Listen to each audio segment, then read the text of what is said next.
नमस्कार दोस्तों। आज इस वीडियो में हम देखेंगे कि 2025 के अंदर कौन सा best zero balance savings account है। मैंने यहाँ पर बहुत सारे अकाउंट लिए हैं, हम इन सभी को यहाँ पर कंपेयर करेंगे और साथ ही साथ मैंने यहाँ पर एक पूरी प्रॉपर पीपीटी बनाई है। एक एक पॉइंट यहाँ पर हम कंपेयर करेंगे, फिर हम एनालाइज करेंगे कि best zero balance savings account है। तो हमने यहाँ पर टोटल 7 बैंक अकाउंटों को कंपेयर किया है। यहाँ पर सातों के सातों इंडिया के टॉप मोस्ट बैंक है। इनके जो भी टॉप मोस्ट बैंक के अंदर भी टॉप मोस्ट अकाउंट है, ये हमने यहाँ पर सभी को कंपेयर किया। तो सबसे पहला अकाउंट यहाँ पर आता है इंडसइंड बैंक का डिलाइट सेविंग्स अकाउंट। देखो जो भी ये डिलाइट सेविंग्स अकाउंट है, ये completely zero balance savings account है, पर इस अकाउंट का ना एक ड्रॉबैक है। अब ध्यान से सुन लो वो ड्रॉबैक क्या है, फिर वरना बाद में पछताओगे कि बताया नहीं। तो सबसे बड़ा ड्रॉबैक यहाँ पर ये है कि आपको ना इस अकाउंट को खुलवाते टाइम आपको कुछ ना कुछ इनिशियल फंडिंग करनी पड़ सकती है। अभी के लिए जो इनिशियल फंडिंग है वो यहाँ पर 5,000 रुपए है, पर इनके ना कुछ अपडेट आते रहते हैं। लाइक कि जब भी आप अपना अकाउंट खुलवाओगे तो किसी का 2500 दिखाएगा, किसी का 5,000 दिखाएगा, किसी का 10,000 दिखाएगा। 10,000 से ज्यादा वैसे दिखाता नहीं है, पर देखो मैं आपको समझाता हूँ कि होता क्या है। लाइक कि आपने अपना इंडसइंड के अंदर अपना अकाउंट खुलवाना है, ठीक है। तो यहाँ पर इनिशियल फंडिंग बोलेगा कि आपको इनिशियल फंडिंग करनी है 5,000 रुपए की। तो वो 5,000 रुपए आप किसी दूसरे बैंक से कटवाओगे, ठीक है। यहाँ पर आपने 5,000 रुपए किसी दूसरे बैंक से कटवा ले। अब आपकी वीडियो केवाईसी होगी, वीडियो केवाईसी होते ही आपका अकाउंट खुल जाएगा। तो जैसे ही आपका अकाउंट खुलेगा तो जो 5,000 रुपए आपके दूसरे बैंक से कटे थे वो आपके इंडसइंड बैंक के अंदर आ जाएंगे। अब इस 5,000 रुपए का आप कुछ भी करो, आपको तुरंत निकालने हाथों हाथ निकाल लो। आप इस अकाउंट को कंप्लीटली एक जीरो बैलेंस अकाउंट की तरह रखो, कोई दिक्कत नहीं, आपको कोई भी फालतू चार्जेस नहीं कटेंगे। बस एक चीज यहाँ पर ये ध्यान रखनी है कि आपको स्टार्टिंग में बस इनिशियल फंडिंग करनी पड़ेगी। इनिशियल फंडिंग करने के बाद आप इसको कंप्लीटली एक जीरो बैलेंस अकाउंट की तरह यूज कर सकते हैं। अब नेक्स्ट बैंक अकाउंट यहाँ पर आता है एयू बैंक का डिजिटल सेविंग्स अकाउंट। अब इस अकाउंट के अंदर देखो जो ये अकाउंट है ये कंप्लीटली एक जीरो बैलेंस सेविंग्स अकाउंट है, और सबसे अच्छी बात यहाँ पर ये है कि इसके अंदर आपको कोई भी इनिशियल फंडिंग नहीं करनी। तो देखो जीरो बैलेंस सेविंग्स अकाउंट है और इनिशियल फंडिंग भी इसकी जीरो है। अब उसके बाद हम नेक्स्ट अकाउंट यहाँ पर देखते हैं एसबीआई का इंस्टा प्लस सेविंग्स अकाउंट। इसके अंदर भी सेम वही एयू वाली चीज है कि आपकी जो मंथली एवरेज बैलेंस जो आपको मेंटेन करना है वो यहाँ पर जीरो है, मतलब कि आपको कोई भी बैलेंस मेंटेन नहीं करना। उसके बाद यहाँ पर आपको कोई भी किसी भी तरह की इनिशियल फंडिंग नहीं करनी। अब नेक्स्ट अकाउंट यहाँ पर आता है कोटक महिंद्रा बैंक का जीरो बैलेंस सेविंग्स अकाउंट। देखो पहले तो ये बहुत बढ़िया अकाउंट था, पर आज की डेट में कोटक इस अकाउंट को खोलता ही नहीं है, तो इस अकाउंट को कंपेयर करने का भी कोई फायदा नहीं है क्योंकि आपका अकाउंट खुलेगा ही नहीं। अब जो नेक्स्ट अकाउंट यहाँ पर आता है वो है यहाँ पर आईसीआईसीआई बैंक का रेगुलर सेविंग्स अकाउंट। इस अकाउंट के अंदर देखो जो आपका मंथली एवरेज बैलेंस है वो यहाँ पर आपको 10,000 रुपए का मेंटेन करना होता है। उसके अलावा जो यहाँ पर इस अकाउंट की इनिशियल फंडिंग है वो डिपेंड करता है ब्रांच के ऊपर। अब मैंने ऐसा क्यों बोला कि डिपेंड करता है ब्रांच के ऊपर, तो देखो जो ये अकाउंट है सबसे पहली बात तो ये ऑनलाइन अकाउंट खुलता ही नहीं है, और इसके अलावा इस अकाउंट को आपको ब्रांच जाके खुलवाना पड़ता है। अब देखो अब ब्रांच के अंदर भी क्या है ना, जैसे मान लो एक ब्रांच मुंबई के किसी प्रीमियम लोकेशन पे वहां पर आप जाओगे तो इनिशियल फंडिंग आपको बोल देंगे कि आपको 1 लाख रुपए की इनिशियल फंडिंग करनी पड़ सकती है। और दूसरा सिनेरियो क्या सकता है कि आप किसी छोटे शहर में गए, लाइक कि आप हिसार में गए, वहां पर आईसीआईसीआई के ब्रांच में गए, तो वहां पर आपको बोल देंगे कि आपको इनिशियल फंडिंग 20,000 रुपए की करनी पड़ सकती है। तो इनिशियल फंडिंग जो है वो यहाँ पर आपके ब्रांच के ऊपर डिपेंड करती है। इसके अलावा जो यहाँ पर आपको मंथली एवरेज बैलेंस है वो यहाँ पर आपको 10,000 रुपए का मेंटेन करना पड़ता है। ऐसे ही हम यहाँ पर एचडीएफसी की बात करें तो एचडीएफसी जो यहाँ पर अकाउंट ऑफर करता है वो है यहाँ पर रेगुलर सेविंग्स अकाउंट।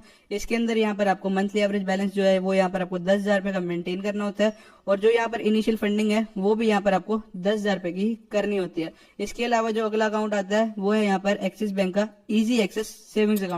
इसकी हम यहाँ पर बात करें तो जो मंथली एवरेज बैलेंस है वो यहाँ पर आपको 12,000 रुपए का मेंटेन करना होता है, और इनिशियल फंडिंग की हम बात करें तो इनिशियल फंडिंग यहाँ पर आपकी 16,000 रुपए की है। देखो ये 16,000 मैं आपकी अर्बन एरिया के बता रहा हूँ, रूरल एरिया के अंदर थोड़ी सी कम होगी। तो मैंने यहाँ पर जितनी पीपीटी के अंदर लिया वो यहाँ पर थोड़ा बहुत अर्बन एरिया के हिसाब से लिया। रूरल एरिया में अगर आप अकाउंट खुलवा रहे हो तो थोड़ा बहुत कम ज्यादा हो सकता है। अब देखो आप बोलोगे कि भाई फिर आपने तीनों अकाउंट लिए ही क्यों, क्योंकि देखो तीनों के अंदर यहाँ पर आपको मंथली एवरेज बैलेंस है वो यहाँ पर आपको कुछ ना कुछ मेंटेन करना पड़ रहा है। हम तो यहाँ पर जीरो बैलेंस सेविंग्स अकाउंट की बात कर रहे थे। हाँ बिल्कुल ठीक बात है कि हम जीरो बैलेंस सेविंग्स अकाउंट की बात कर रहे थे। मैंने इसलिए यहाँ पर इन अकाउंट को लिया, यूट्यूब पे ना बहुत सी वीडियो भरी पड़ी है कि axis bank zero balance savings account offer कर रहा है, HDFC bank zero balance savings account offer कर रहा है, ICICI bank zero balance savings account offer कर रहा है। तीनों ही अकाउंट नहीं कर रहे, धक्के में उन्होंने ऐसी वीडियो बना रखी है, तो आप उनके जाल में मत आ जाना। उसके अलावा यहाँ पर आईसीआईसीआई की बात करें तो आईसीआईसीआई बैंक तो ऑनलाइन खोल ही नहीं रहा, चाहे आप वेबसाइट पर जाके देख लेना, आईसीआईसीआई का सीधा लिखा आ जाएगा कि आपको ब्रांच जाके आपको ये अकाउंट खुलवाना पड़ेगा।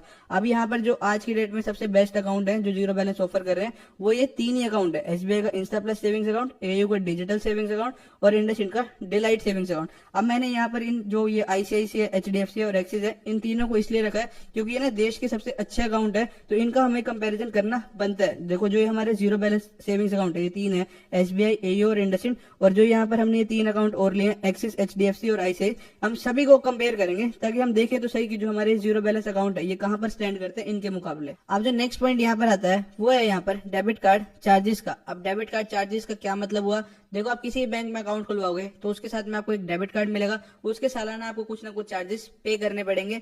तो अगर हम इंडसइंड बैंक के डिलाइट सेविंग्स अकाउंट में देखें तो कितने पैसे लगते हैं, तो यहाँ पर जो आपके डेबिट कार्ड चार्जेस की फीस है वो यहाँ पर आपकी है 590 रुपए की। देखो इसके अंदर एक ऑप्शन और है कि अगर आप फिजिकल डेबिट कार्ड नहीं लेना चाहते, अगर आप वर्चुअल लेना चाहते हो, वर्चुअल इन द सेंस की फोन में डिजिटली देखना चाहते हो, तो उसके यहाँ पर आपके कोई भी पैसे नहीं लगेंगे, तो वर्चुअल के यहाँ पे 0 है।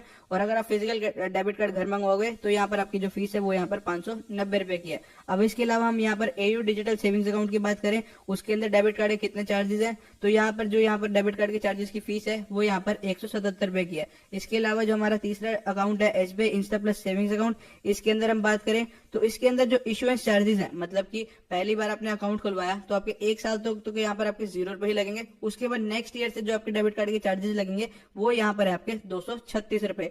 अब यहाँ पर हम कोटक की, देखो कोटक का तो कोई कंपैरिजन ही नहीं क्योंकि अकाउंट खोलता ही नहीं है। इसके अलावा हम यहाँ पर आईसीआईसीआई के रेगुलर सेविंग्स अकाउंट की बात करें, उसके अंदर डेबिट कार्ड के कितने चार्जेस है, तो यहाँ पर जो फीस है यहाँ पर आईसीआईसीआई के रेगुलर सेविंग्स अकाउंट के डेबिट कार्ड चार्जेस की वो है यहाँ पर 177 रुपए की। अब नेक्स्ट जो अकाउंट हमारे यहाँ पर आता है वो है यहाँ पर हमारा एचडीएफसी का रेगुलर सेविंग्स अकाउंट।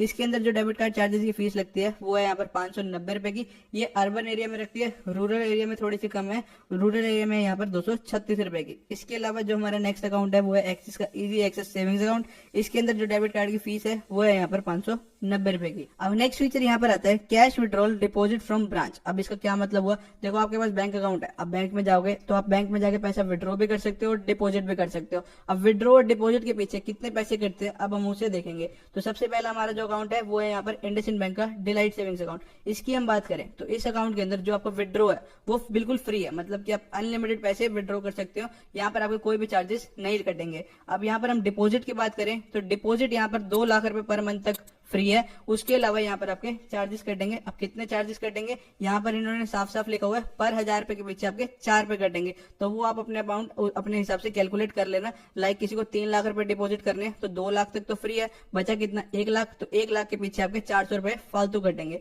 अब यही हम बात करें एयू डिजिटल सेविंग्स अकाउंट की, तो एयू डिजिटल सेविंग्स अकाउंट के अंदर जो ये वाला फीचर है कैश विड्रॉल और डिपॉजिट फ्रॉम ब्रांच का, ये बहुत शानदार फीचर है क्योंकि इसके अंदर कोई भी पैसे नहीं कटते। यहाँ पर लिखा भी हुआ है all free because all branches our home branches. तो यहाँ पर कैश विड्रॉल और डिपॉजिट के टाइम पे कोई भी चार्जेस नहीं करते, आप अनलिमिटेड पैसे डिपॉजिट कर सकते हो और अनलिमिटेड पैसे विड्रॉ कर सकते हैं। अब नेक्स्ट अकाउंट हमारा यहाँ पर आता है SBI Insta plus savings account. अब इसकी हम बात करें तो यहाँ पर लिखा हुआ है 3 ट्रांजेक्शन फ्री, मतलब कि अगर आपने विड्रॉ किया, पहली बार विड्रॉ किया तो नहीं कटे, दूसरी बार विड्रॉ किया तब भी नहीं कटे, तीसरी बार विड्रॉ किया तब भी नहीं कटे, 3 ट्रांजेक्शन फ्री है। अगर आप चौथी बार विड्रॉल करोगे तो भी यहाँ पर आपके पैसे कटेंगे। कितने पैसे कटेंगे, तो यहाँ पर लिखा हुआ है कि आपकी फीस लगेगी 50 रुपए प्लस 18% जीएसटी, मतलब ये आपका टोटल होगा 59 रुपीज की। तो आपकी 59 रुपीज की फीस कटेगी। ये तो होगा विड्रॉल का। और डिपॉजिट के टाइम पे भी बिल्कुल सेम है, मतलब टोटल आपकी 3 ट्रांजेक्शन फ्री है, चाहे विड्रॉ करो चाहे डिपॉजिट करो, आपकी 3 ट्रांजेक्शन फ्री है। चौथी ट्रांजेक्शन पर आपके पैसे कटेंगे, वो है यहाँ पर आपके 50 रुपए प्लस 18% जीएसटी, जो कि आपका हुआ 59 रुपीज। अब इसके अलावा हम यहाँ पर आईसीआईसीआई बैंक की बात करें तो यहाँ पर आईसीआईसीआई के अंदर लिखा हुआ है कि आप कैश विड्रॉल और डिपॉजिट 1 लाख तक का तो फ्री है, मतलब आपको 1 लाख तक कैश डिपॉजिट या विड्रॉल करना है तो आपको 1 लाख तक तो फ्री है। उसके बाद अगर आपकी 1 लाख से ज्यादा अमाउंट है तो यहाँ पर आपके पैसे कटेंगे। अब कितने पैसे कटेंगे, तो यहाँ पर आपके पर 1000 रुपए के पीछे 5 रुपए कटेंगे। लाइक किसी को 2 लाख डिपॉजिट करना है, पहला लाख तो फ्री है, उसके बाद बचे कितने 1 लाख रुपए, तो इस 1 लाख के पीछे आपके कटेंगे 500 रुपए। तो ये यहाँ पर आपके काफी हाई चार्जेस है। अब नेक्स्ट पॉइंट यहाँ पर आता है एटीएम ट्रांजेक्शन चार्जेस का। अब हम इंडसइंड बैंक के डिलाइट सेविंग्स अकाउंट की बात करें, उसके अंदर देखते हैं। देखो अगर आपके पास इंडसइंड बैंक का एटीएम कार्ड है और अगर आप इंडसइंड बैंक के एटीएम में जाके पैसे विड्रॉ कर रहे हो तब तो आपको कोई भी चार्जेस नहीं कटेंगे। इसके अलावा अगर आप इंडसइंड बैंक का एटीएम कार्ड इंडसइंड बैंक के अलावा किसी दूसरे बैंक के एटीएम में जाकर यूज करोगे तब यहाँ पर आपको 5 ट्रांजेक्शन फ्री मिलती है। छठी ट्रांजेक्शन पर आपके 20 रुपए पर ट्रांजेक्शन के चार्जेस कटते हैं। अब यहाँ पर हम एयू बैंक के डिजिटल सेविंग्स अकाउंट की बात करें तो इसके अंदर भी बिल्कुल सेम कॉन्सेप्ट है। अगर आप एयू बैंक का एटीएम कार्ड एयू बैंक के एटीएम में यूज करोगे तब आपके कोई भी ट्रांजेक्शन चार्जेस नहीं कटेंगे। वही अगर आप एयू बैंक का एटीएम कार्ड किसी और बैंक के एटीएम में जाकर करोगे, एयू के अलावा किसी दूसरे बैंक के एटीएम में जाकर यूज करोगे तो आपको 5 ट्रांजेक्शन तो महीने के अंदर फ्री मिलती है। छठी ट्रांजेक्शन पर आपको पैसे पे करने पड़ेंगे, वो कितने हैं 20 रुपए पर ट्रांजेक्शन के। अब नेक्स्ट यहाँ पर आता है एसबीआई का इंस्टा प्लस सेविंग्स अकाउंट। अब इसके अंदर क्या, अगर आप एसबीआई का एटीएम कार्ड एसबीआई की एटीएम मशीन में जाकर यूज करोगे तब यहाँ पर आपको महीने के अंदर 5 ट्रांजेक्शन फ्री मिलेगी। इसके अलावा अगर हम यही बात करें कि अगर आप एसबीआई का एटीएम कार्ड किसी नॉन एसबीआई के एटीएम में जाते हो, मतलब कि किसी और बैंक के एटीएम में जाते हो, अगर वो एटीएम किसी मेट्रो सिटी के अंदर है तब यहाँ पर आपको 3 ट्रांजेक्शन फ्री मिलती है। अगर किसी नॉन मेट्रो सिटी के अंदर है तब यहाँ पर आपको 5 ट्रांजेक्शन फ्री मिलती है। अब ये तो हमने कर ली फ्री की बात। अगर यहाँ पर इसके अलावा अगर आप नेक्स्ट ट्रांजेक्शन करोगे, लाइक कि आपको 5 ट्रांजेक्शन एसबीआई के अंदर फ्री मिल रही है, अगर आप 6ठी ट्रांजेक्शन उसी मंथ करते हो तब यहाँ पर आपको 20 रुपए पर ट्रांजेक्शन के हिसाब से पैसे एक्स्ट्रा पे करने पड़ेंगे। अब यही सिमिलर कॉन्सेप्ट है आईसीआईसीआई बैंक के रेगुलर सेविंग्स अकाउंट में, एचडीएफसी बैंक के रेगुलर सेविंग्स अकाउंट में और एक्सिस बैंक के इजी एक्सेस सेविंग्स अकाउंट के अंदर। जो एसबीआई के एटीएम चार्जेस है वो सिमिलर कॉन्सेप्ट यहीं पर एप्लीकेबल होता है, उसके अंदर भी सेम ही चार्जेस लगते हैं। अब नेक्स्ट पॉइंट यहाँ पर आता है सेविंग्स अकाउंट के रेट ऑफ इंटरेस्ट का, मतलब कि आपको सेविंग्स अकाउंट पर कितना ब्याज मिलेगा। तो हम इंडसइंड बैंक के डिलाइट सेविंग्स अकाउंट को देखें तो यहाँ पर हमें 3% का रेट ऑफ इंटरेस्ट मिलता है। ये यहाँ पर एनुअली कैलकुलेट हो रहा है, तो हमें यहाँ पर इंडसइंड बैंक के डिलाइट सेविंग्स अकाउंट पर 3% का रेट ऑफ इंटरेस्ट ऑफर होता है। एयू के अंदर भी 3% का है।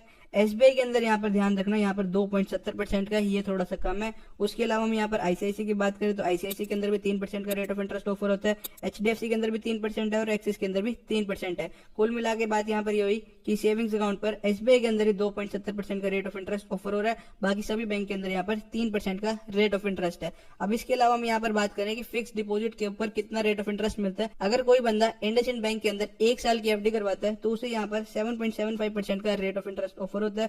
वही हम एयू की बात करें, कोई बंदा 1 साल की एफडी करवाता है तो यहाँ पर 7.85% का रेट ऑफ इंटरेस्ट ऑफर होता है। एसबीआई के अंदर 1 साल की एफडी पर है 6.80% का रेट ऑफ इंटरेस्ट। और वहीं हम आईसीआईसीआई की बात करें तो यहाँ पर 1 साल की एफडी पर है 6.70% का रेट ऑफ इंटरेस्ट।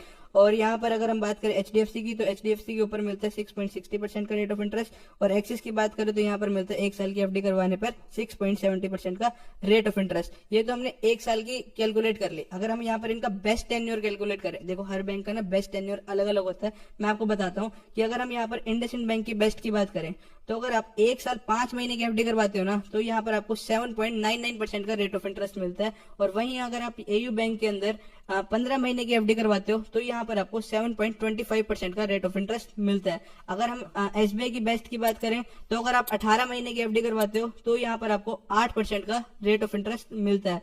इसके अलावा यहाँ पर हम आईसीआईसीआई की बात करें तो आईसीआईसीआई के अंदर अगर आप 15 महीने की एफडी करवाते हो तो यहाँ पर आपको 7.25% का रेट ऑफ इंटरेस्ट मिलता है।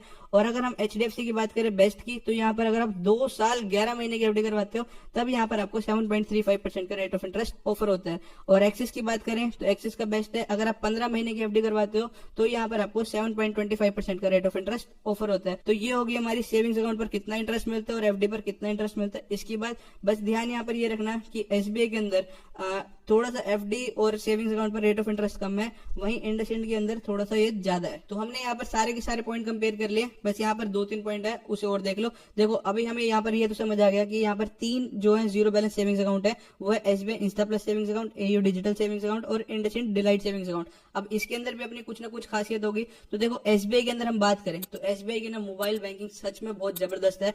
आप मतलब मोबाइल बैंकिंग से सारी की सारी चीजें कर सकते हो, मतलब इतनी स्मूथ बना रखी है। तो एसबीआई की मोबाइल बैंकिंग सबसे बेस्ट है इन तीनों के अंदर से। अब एयू के अंदर हम बात करें तो एयू का जो होम ब्रांच वाला फीचर है वो सबसे बढ़िया है। इन्होंने बोला हुआ कि हमारी सारी ब्रांचेस हमारी होम ब्रांचेस हैं, मतलब कि अब इसका ये वाला फीचर भी बहुत बढ़िया है। अब अगर इंडसइंड बैंक की बात करें तो इंडसइंड बैंक का एक फीचर सबसे बढ़िया है। वो क्या फीचर है? इंडसइंड बैंक का सबसे बढ़िया फीचर ये है कि जो मोबाइल नंबर आपका है वही आपका अकाउंट नंबर बन जाएगा। देखो आज की डेट में अपना अकाउंट नंबर किसी को भी याद नहीं रहता, बस इंडसइंड बैंक ने ये चीज बढ़िया निकाल दी कि जो भी आपका मोबाइल नंबर है वही आपका अकाउंट नंबर बन जाएगा। जैसे मोबाइल नंबर के आगे 91 से स्टार्ट होता है तो इंडसइंड का बैंक नंबर है जो है वो 15 से स्टार्ट होगा, बाकी पीछे आपका पूरा का पूरा अकाउंट नंबर रहेगा। तो ये था पूरा का पूरा एक डिटेल कंपैरिजन। बाकी आपको जिसमें भी अपना अकाउंट खुलवाना है आप खुलवा सकते हो। सभी अकाउंट ओपनिंग का लिंक मैं नीचे डिस्क्रिप्शन में दे दूंगा, आप अपने अकॉर्डिंगली देख लेना, नहीं तो आपको सीधा सीधा वेबसाइट पर जाकर खुलवाना है, आप वहां से भी खुलवा सकते हो। ये था एक पूरा का पूरा डिटेल कंपैरिजन। आई होप आपको ये वीडियो बहुत ज्यादा इन्फॉर्मेटिव लगी होगी। तो नीचे कमेंट करके जरूर बताना, बाकी कुछ गलती हुई तो वो भी बताना ताकि हम आगे इंप्रूव कर सके। बाकी मिलते हैं नेक्स्ट वीडियो में। Till then have a right path means focus path.